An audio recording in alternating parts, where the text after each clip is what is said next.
ও আমার ভাইজানেরা, আলোচনা শেষের দিকে আলোচনা বোঝার চেষ্টা করুন। নবী মুহাম্মদুর রাসূলুল্লাহ সাল্লাল্লাহু আলাইহি ওয়াসাল্লাম হুজুরে পাক ও কলিজা টুকরা সাহাবা হযরতে হানজালা রাদিয়াল্লাহু তাআলা আনহু, আমরা সবাই জানি নিজেদের জান তাকে বিলীন করে দিয়েছে যুদ্ধের ময়দানে। আল্লাহ রাসূল যখন উহুদের ময়দানে গেলেন, কাফের বেদুইন মুশরিকেরা মিলে আল্লাহ রাসূলকে দুঃখ দিলে, আল্লাহ রাসূলকে কষ্ট দিলে, এতবার মেরেছে, মারার কারণে আল্লাহ রাসূল স্বয়ং নিজে ওই উহুদের ময়দানে পড়ে গিয়েছে। মা ভাইজানেরা, জিহাদি তামান্না থাকতে হবে।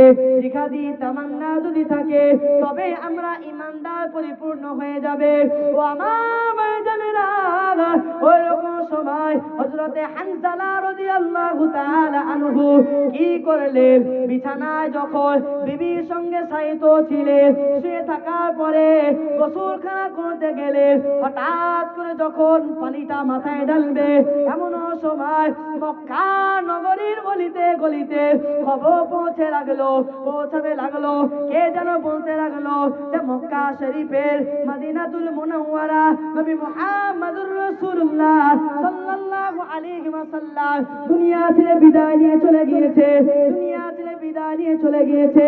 এই খবর যখনই পেয়েছে, ওই রকম সময় বিবিকে গিয়ে বলে, ও আমার বিবি গো, ও আমার বিবি গো, আমাকে বিদায় খানা জানাও। আমি ঘরের ভিতরে প্রবেশ করব না, আমি ঘরের ভিতরে প্রবেশ করব না। আপনি আমাকে তলোয়ার খানা দিয়ে দেন, আমি তলোয়ার নিয়ে নবী মুহাম্মদুর রাসূলুল্লাহ কাছে যেতে চাই। ওই রকম সময় বিবি জানিয়ে দিলে, তলোয়ার খানা দিয়ে দিলে। ওই রকম সময় বিবিকে উপেক্ষা করে বিবিকে বলতে লাগলে, ও আমার সহধর্মিনী, ও আমার বিবি, আমি তোমার হক খানা আদায় করতে পারলাম না, আমি তোমার হক খানা আদায় করতে পারলাম না। তুমি আমাকে মাফ করে দেবে, তুমি আমাকে ক্ষমা করে দেবে। ওই সময় হযরতে হানজালা রাদিয়াল্লাহু তাআলা আনহু যুদ্ধের ময়দানে বেরিয়ে পড়লেন। যুদ্ধ করতে গেলে যুদ্ধের ময়দানে আল্লাহ নবী মুহাম্মদুর রাসূলুল্লাহ সাল্লাল্লাহু আলাইহি ওয়াসাল্লামের জন্য জিহাদ করতে লাগলেন। জিহাদ করতে করতে এক পর্যায়ে তাকে শহীদ করে দেওয়া হলো, তাকে মেরে ফেলা হলো।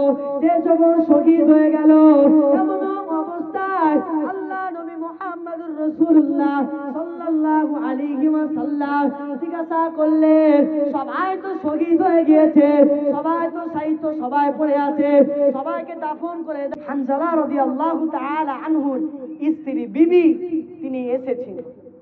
আসার পরে বলছে, হে আল্লাহর রাসূল, আপনি সবাইকে বিনা গোসলে দাফন দিয়ে দেন, কিন্তু আমার প্রাণের স্বামী হযরতে হানজালাকে আপনি গোসল না দিয়ে আপনি দাফন করবেন না। জোরে বলুন সুবহানাল্লাহ।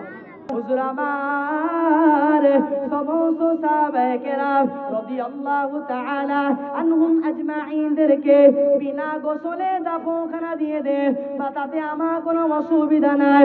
কিন্তু হে আল্লাহর রাসূল, আমার প্রাণের স্বামী হযরতে হানজালাকে গোসল না দিয়ে আপনি দাফনখানা করবেন না। কেননা হে রাসূল, গভীর রাতে আমার সঙ্গে শায়িত ছিলেন, আমার সঙ্গে শুয়েছিলেন, এমন সময় তার গোসলখানা ফরজ হয়ে গেল।